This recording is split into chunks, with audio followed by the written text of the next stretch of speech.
అతి భారీ వర్షాలు పడతాయని చెప్పేసి చెప్తా ఉంది. పడుతున్నాయి, కళాలు చూస్తున్నాం. అనేక ప్రాంతాల్లో రోడ్ల మీద నీళ్లు పొంగి ఇళ్లు పడిపోయి ప్రాణాలు పోతా ఉన్నాయి. కాబట్టి నేను ప్రజలకు నా విజ్ఞప్తి, ఈ 4 రోజులు పర్యటన పెట్టుకోకండి, ఎక్కడ వేరే గ్రామాల్లో వెళ్లే కార్యక్రమం పెట్టుకోకండి. నీళ్ళున్న చోటికి పోయి ప్రయాణం చేయకండి. ఊళ్ళో కానీ ఇంటి పక్కన కానీ పిల్లలను బయట పంపకండి. మట్టి గోడలు ఉన్నటువంటి చోట మట్టి గోడల మీద మట్టి గోడల కింద నివసించేటువంటి వ్యక్తులు ప్రస్తుతానికి ఆ మట్టి గోడలు వదిలిపెట్టి వేరే ప్రాంతానికి వేరే ఇంటికి వెళ్ళి తలదాచుకోండి. అదేవిధంగా అంటువ్యాధులు తగలకుండా జాగ్రత్త పడండి. మంచినీటిని కాసి వడబోసి తాగండి. ఎందుకంటే వాతావరణంలో నీటి కలుషితం వల్ల కూడా రోగాలు వస్తాయి. అవి శుభ్రమైనటువంటి భోజనం భోంచేయండి. చేతులు మంచి కడుక్కోండి. వేడి ఆహారం మాత్రమే భుజించండి.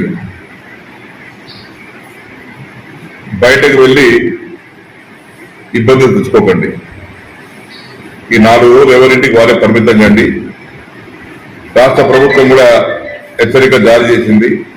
పాఠశాలలు కూడా బంద్ పెట్టారు. కాబట్టి పాఠశాలకు వెళ్ళేటువంటి పిల్లలను ఇంట్లోనే ఉంచుకోండి, బయటకు వెళ్ళనీయకండి. ఇంట్లో ఉన్నటువంటి గర్భిణీ స్త్రీలు ఉంటే, బాలింతలు ఉంటే వారిని జాగ్రత్త కాపాడుకోండి. ప్రత్యేకంగా బాలింతలకు ఈ వాతావరణం చలి ఉంది కాబట్టి రోగాలు, జ్వరం వస్తుంది.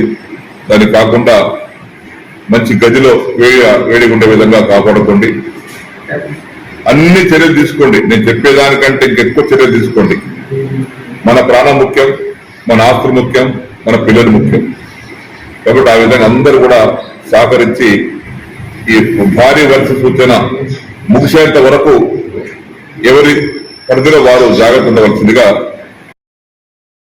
కూడా చెప్తారు అధికారులు.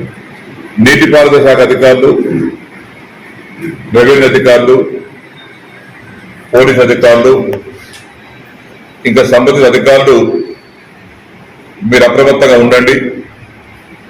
ఎప్పటికప్పుడు ఏ విషయం అయినా సరే తక్షణమే స్పందించండి. ఆ స్పందించిన తీరును వెంటనే అమల్లో తీసుకురండి. ఏదో పోయి వచ్చినాము, కలిసి వచ్చినాము, చూసి వచ్చినాం కాకుండా ఆ స్పందన బట్టి వెంటనే కార్యాచరణ ఉండాలి. ఆ విధంగా కార్యక్రమాలు పోచారం ప్రాజెక్టు నీటి కూడా నిజాంశాలకు వస్తాయి. పోచారం ప్రాజెక్టులోకి 20,000 క్యూసెక్స్ వస్తున్నాయి. పోచారం సర్ప్లస్ అయిపోతే అది నిజాంశాలకు వస్తాయి.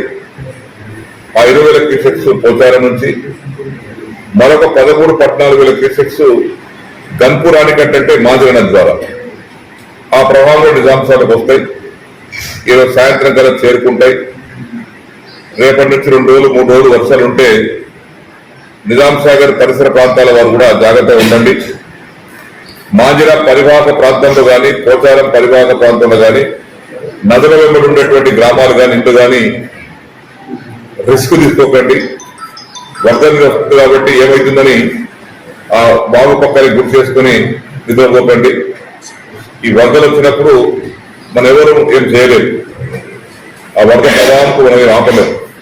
కాబట్టి మాజరా ద్వారా వచ్చేటువంటి నీరు కానీ, ఇతర వాగుల ద్వారా వచ్చేటువంటి నీటి కానీ ఆ ప్రవాహానికి దూరంగా ఉండండి.